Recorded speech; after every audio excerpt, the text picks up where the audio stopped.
At Maplewood Retirement Home, a new resident arrived. Victor Adams, 72, a retired Air Force pilot.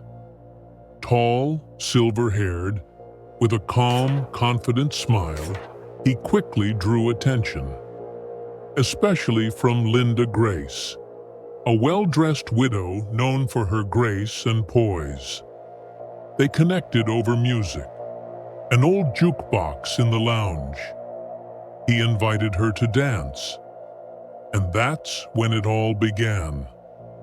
What no one knew was, Victor already had a connection to someone in the home. And it wasn't Linda. Margaret Price was known around Maplewood as a reserved but warm woman, always knitting by the window, always humming old folk songs. But the day Victor Adams walked into the dining hall, the needles dropped from her hands. She stared at him, not in surprise, but in recognition.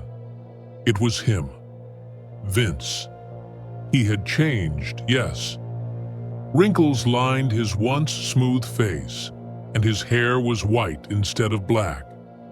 But the way he walked, the curve of his jaw, it was unmistakable. Back in 1969, he had promised her the world. They were going to leave their small town, hop a Greyhound bus to Chicago, and never look back. She had packed her suitcase, slipped out of the house in the dark, and waited at the station in the rain. But he never came.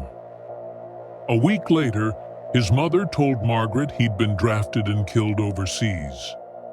She mourned him for years, and now he was standing by the coffee machine, flirting with Linda as if nothing had happened.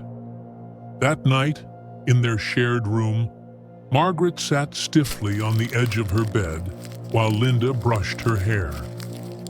"You seem quiet," Linda said. "You all right?" Margaret's voice trembled. "That man you're dancing with, he left me on a train platform 50 years ago."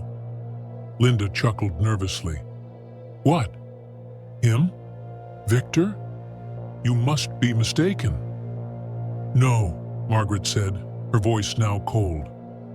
"I buried him in my heart, and now he's walking these halls with your hand in his." She turned away, tears glistening in her tired eyes.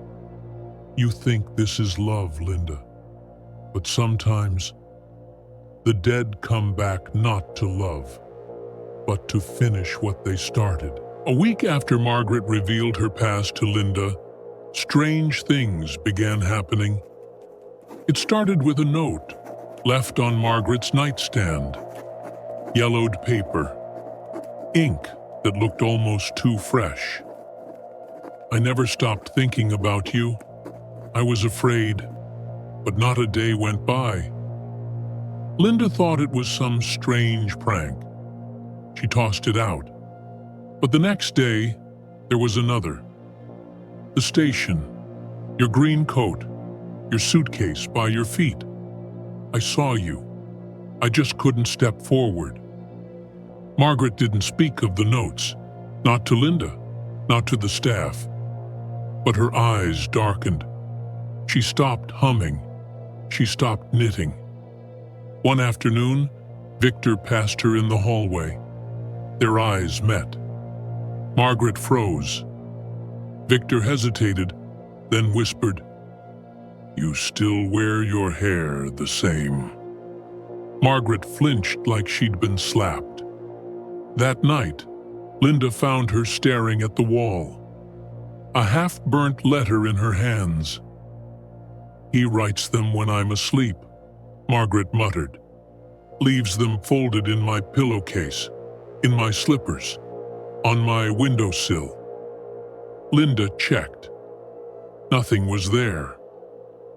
"Margaret, maybe it's time to let go." Margaret turned slowly, eyes wide with something that wasn't quite fear. He didn't come to apologize. He came because he's still running, and I'm the only one who remembers who he really is. That night, residents in the West Wing reported hearing soft crying. In the morning, Margaret was found sitting upright in her chair, pale but peaceful, holding a vinyl record and a folded letter pressed to her heart. The nurse opened the letter. It was blank, but the paper smelled faintly of rain and train smoke. After Margaret's sudden passing, Victor changed. He no longer sat in the common area. No more dances, no more jokes. He stopped shaving. He barely ate. Linda tried to reach him. "Victor, please, talk to me." But he would just shake his head and whisper, "She's not gone." He claimed he could feel Margaret's presence in the room. Then the television in his suite began turning on in the middle of the night, always at 3:03 a.m. No picture, just a soft, static hum. One night, the static cleared for a brief second. He saw her, Margaret, sitting on a train bench, eyes fixed on him. Her lips moved slowly, mouthing something he couldn't hear. Then, gone. He screamed so loud, a nurse had to come sedate him.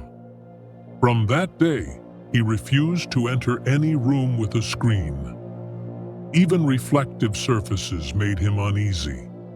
He started covering his bathroom mirror with a towel. One day, the staff removed it and found a message written backward in the fog. "Are you ready now?" Victor denied writing it. His hands shook as he stared at the mirror. At night, other residents claimed they heard Victor talking to someone. "I should have come. I should have. I know. No, I'm not ready." Some even said they saw two shadows in his room when the light was on. One tall, the other seated, with long white hair. The maintenance man found more notes tucked inside Victor's dresser. They weren't signed, but the handwriting? It matched the ones Margaret had once received. 2 days after the last mirror incident, Victor stopped speaking. The staff would find him sitting in his chair, staring at the blank TV screen for hours, as if waiting for something or someone. One night, Linda peeked into his room. "Victor, please, let it go. She's gone. We're still here." He turned to her slowly. His eyes were red, hollow. "She's not gone. I think she's waiting for me." He opened the nightstand drawer and pulled out a dusty cassette tape. "This came yesterday," he said. "No one saw who brought it." The label was blank. Just an old Maxell tape, worn and cracked. Linda helped him load it into a small player. At first, white noise. Then, the faint sound of a train whistle in the distance. Rain, static, footsteps. And then, a woman's voice. Software. Familiar. "You didn't come, but I waited." Victor began to cry silently. His shoulders trembled, but he didn't move. "I waited until the platform closed, until they tore it down. I waited, even after I died." The tape clicked and stopped. Victor closed his eyes. That morning, the nurses found him still sitting there, peaceful. The player had rewound itself. No one touched it. On the screen of his old TV, still off, was a single fingerprint, a woman's. Since then, the night shift at Maplewood reports flickering hallway lights at 3:03 a.m., and every so often, A cassette tape appears in the lounge, blank, waiting to be played. Because sometimes the ones we left behind don't leave us.